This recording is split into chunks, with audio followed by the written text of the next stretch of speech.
Vincent, good afternoon. You well? Good afternoon, yeah. Good.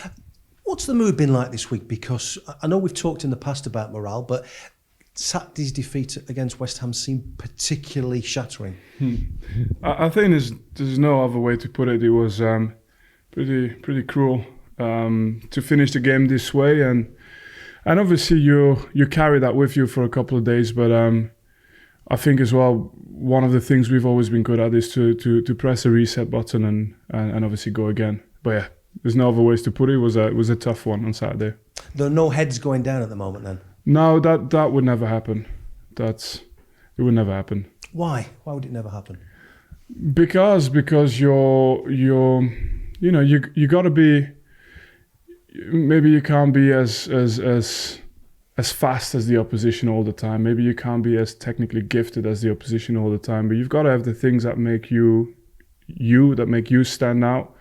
And I think one of the things that's always been a part of this club, my journey here anyway, is that we just got there's a resilience about the place, and that remains. How resilient are you going to have to be on Saturday? Because again, a lot of people look at that fixture and think 2 teams in the bottom 3, little gaps starting to appear in the table. It's that kind of fixture. I think there's no need to say it any different than it is. It's a massive game for both teams. And then it's part of what you have to face in a career, So for these players who are going to be taking the field on that day,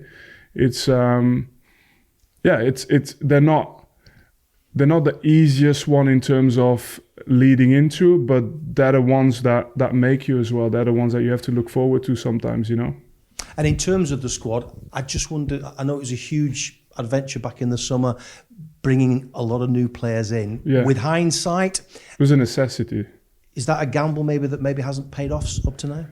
I don't like gambling. I'm not. It's not in my nature. So I think I tried to explain it a few times, but we had 6 players on loan last season, right? So you take the combined value of just those 6 players that we would have to replace from last season. I think all of them went for anything between 15 to 25 million. I'm not naming specifics, but that's roughly what their market value was after they've been with us. So just to get back up to that replenishment, we had to make some investments.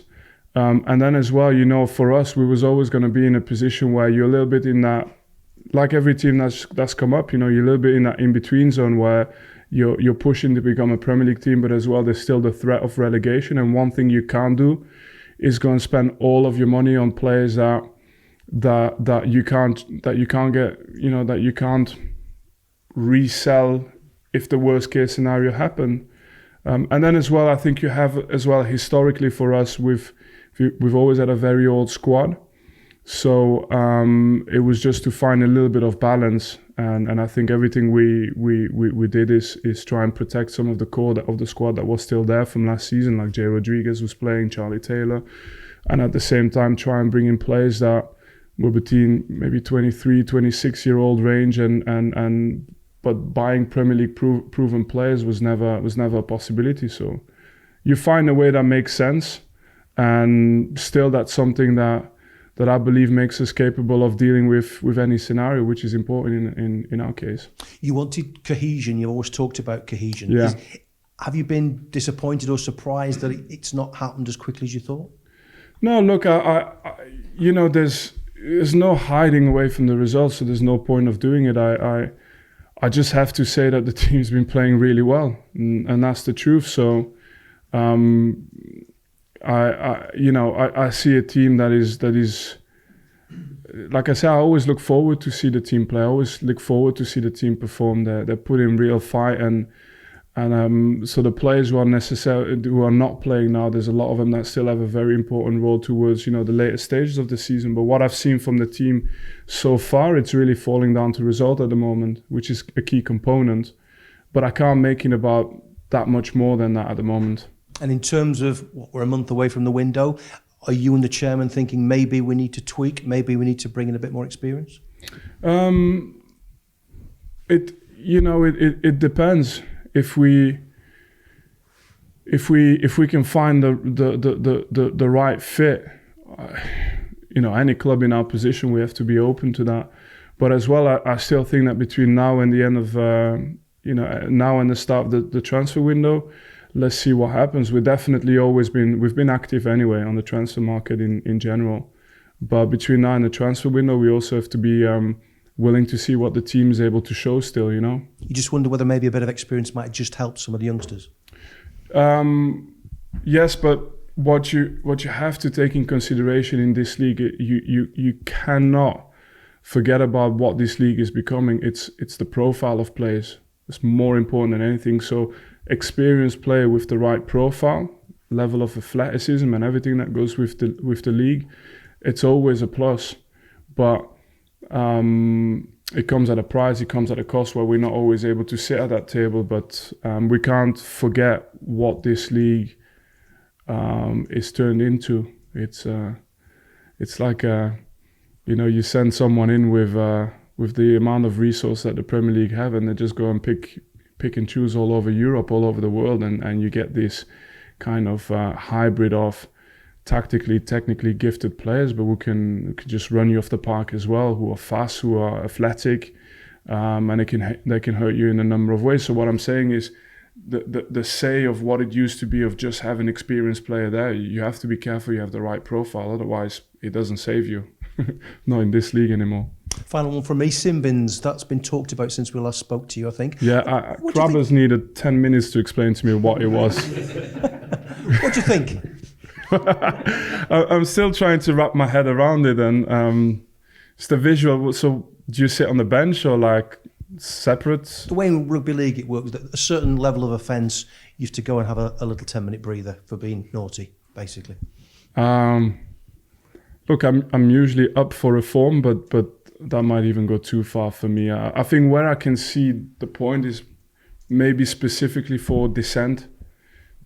Maybe in that case, because a lot of the times it's not hard. It's not justifiable to be a red card, and as well, people get away with it a bit more.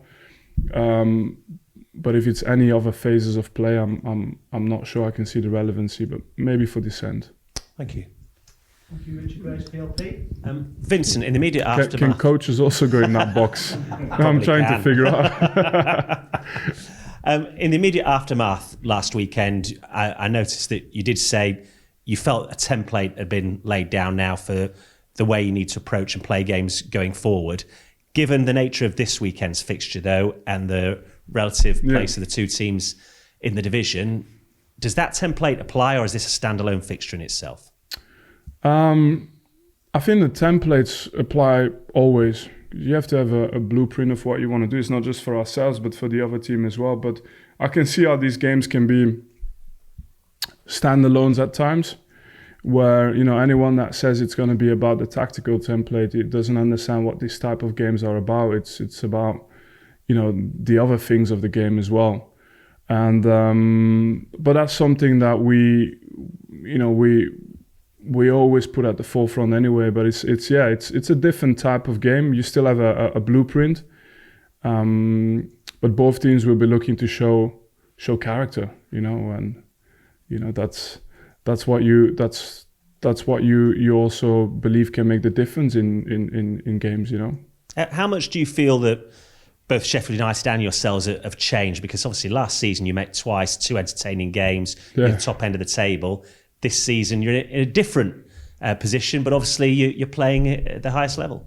No, we're facing some of the same challenges, and look last year. But like I don't know what the press conference would be like for my colleague, but I'll be surprised if he doesn't mention that you cannot compare the Championship.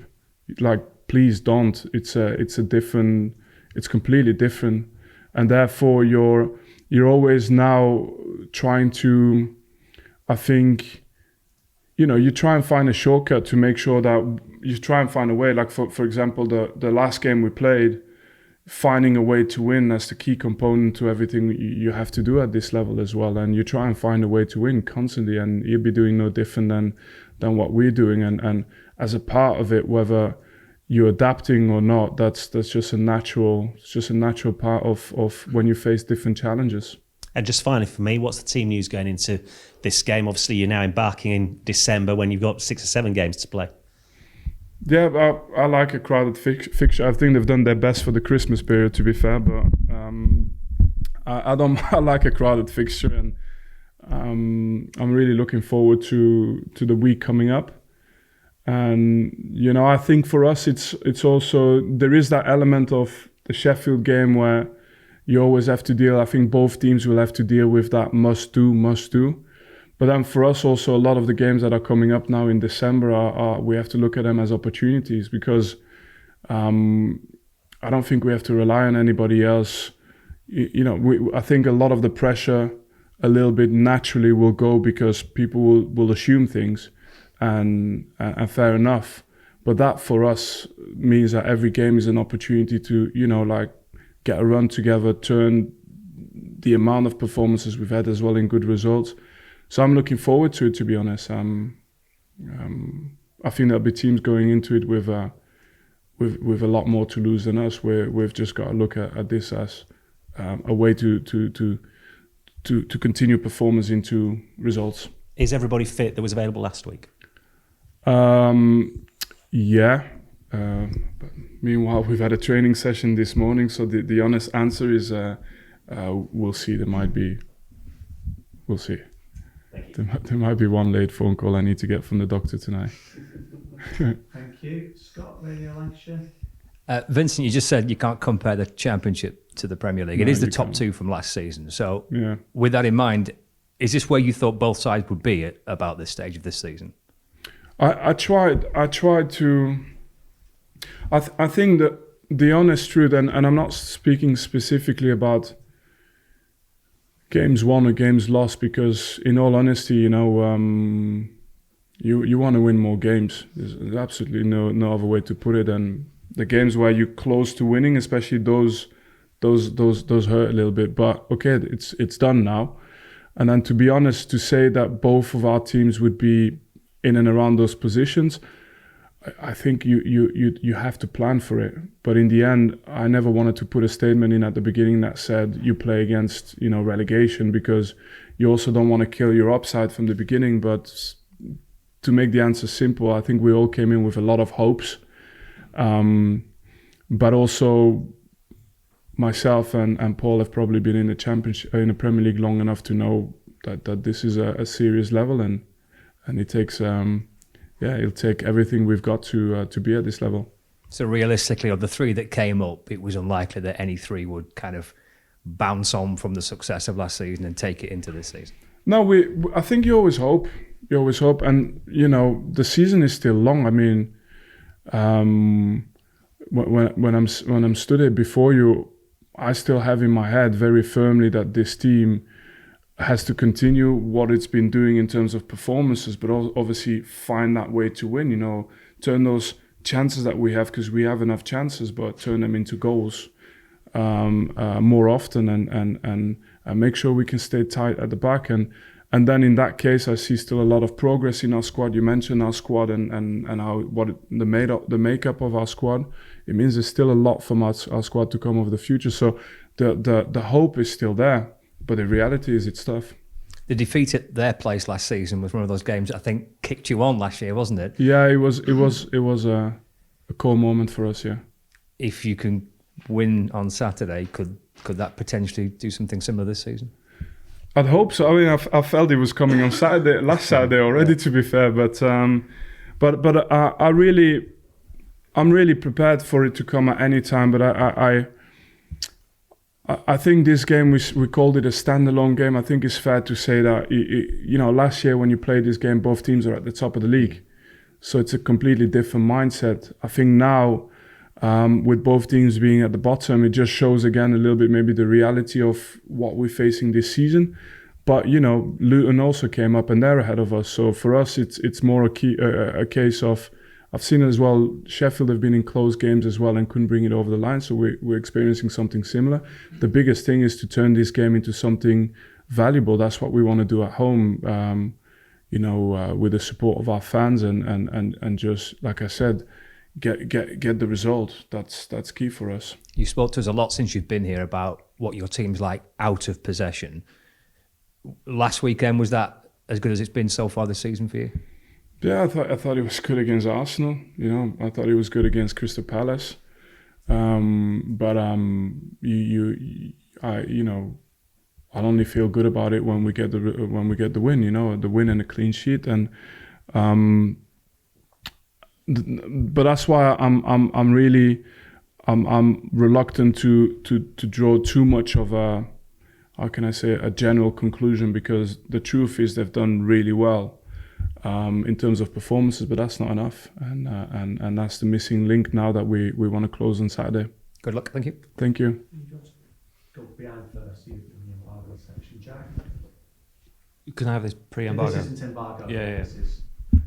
How heavy has it weighed on you in the last few weeks with the defeats? You must have been a bit of soul searching from a managerial perspective. Soul searching. Yeah. It's a little bit. The performance has been so good, but you've not had the results. Yeah. No, I think you get tested in terms of the things you preach sometimes, because if you preach resilience and mental discipline and all these things, you get confronted with that in moments like this, because emotionally, of course, after the game, like everyone else, for 24, 48 hours, it's not great. But then in the end, I think you're in this job because you love everything that comes with it, and in the end, you've got to lead, and then for me, I can change very quickly to being focused again on what's ahead, and that's the game against Sheffield. And over the last few weeks, particularly last weekend, what has given you the encouragement that you can get out of this? I just see behind the scenes, total dedication, work rate. Perhaps I don't know how much it transpires to you guys, but if there's ever a story in the future to be written about this club, is perhaps how different it behaves in moments like this. It's I can really say I don't think I've ever encountered anything like this. It's too quick to start being all emotional about this, but the truth is, it's what you described. There's a total focus on what we need to do. People are calm. People are together, supporting each other, and when there's something that needs to get sorted out, we're able to talk about it, and we do it, and we can do it in a group and progress from it. So that gives me, again, the feeling that this is a place where things will turn, but it's got to happen on the pitch. Thank you, Jack. Just sorry. Is someone yielding his question for the young man? I just going back to last week. Can it act as a galvanising effect? Just the way the game was lost. There've been examples in the past where teams have had difficult moments, but then immediately they've sort of fed on that and gone on big runs that got themselves yeah, out. But it has to be, because the frustration is definitely there. It's not something that I've experienced only myself. It's everyone within the club, and I think the first thing we wanted to do is have a game back at Turf Moor as quick as we could. So we're really looking forward to the Saturday game, and that's for us. That it can't come quick enough. Yeah. Hi, Vinny. JJ Watt came out yesterday and said, "You're going nowhere." Is it good to have that backing from a shareholder? There's many shareholders at the club, you know that. He's the one that come out and talked. Yeah. Now, look, it's always better than hearing the opposite of that, right? But I think, in all fairness, like I said, the lines of communication within the club itself are open enough for me to just on a daily basis, weekly basis, have conversations that are always very transparent and very clear. So I mean, he's going to be doing a lot of interviews between now and the next game and the game after that. So I can't answer to every quote as well, guys. It's happening in America as well, I think, right? These come on, guys, put into context. Sander Bergloff seemed keen to impress against his old side. What have you made of how he's done since signing from Sheffield United? I think he's one of the players that has looked recently as a leader for our team, and it'll be big again it'll be massively important for us again on Saturday, and in the games ahead, I think so. But I think his progress throughout the start of this season has really lined up well with how the team has progressed, and I just want to see them pick up the points to actually be able to confirm that they're on the right track. Muric and Jack Cook obviously missing last week. How are they getting on? Yeah, Arrow's still struggling a little bit. And Corky is not going to be ready for this week. But hopefully we'll be able... Arrow's not really trained this week, so we'll see. Thank you, Matt. Just before we go to the embargoed section, Ian from PA Media. Thanks. Vinny, I was going to ask about Sander as well. I just wanted to say, we talked about the number of players that came in the summer. Is he amongst the most important, just in terms of the instant impact he was able to have as a more experienced player? Yeah, he had obviously he had a year of Premier League experience already. He's an international, so I think, and he's shown that this he can play at this level. So it was always important for us to find a balance, but you never know whether it takes 6 weeks or 6 months for someone to settle in. And he took some time, but what he's showing now, I think he's on the right track. Yeah, and he has developed it. Would you say he's been one of the most important players over the last few weeks? It feels like he has been to us. Yeah, definitely. He has been. And you can see it. I mean, his performance at Arsenal was outstanding, Crystal Palace, West Ham, but it's like I said, I think, the progress of the team is kind of lined up with his progress as well, which is completely normal. That's why you go in a transfer window, to hopefully try and make the team better. Thank you.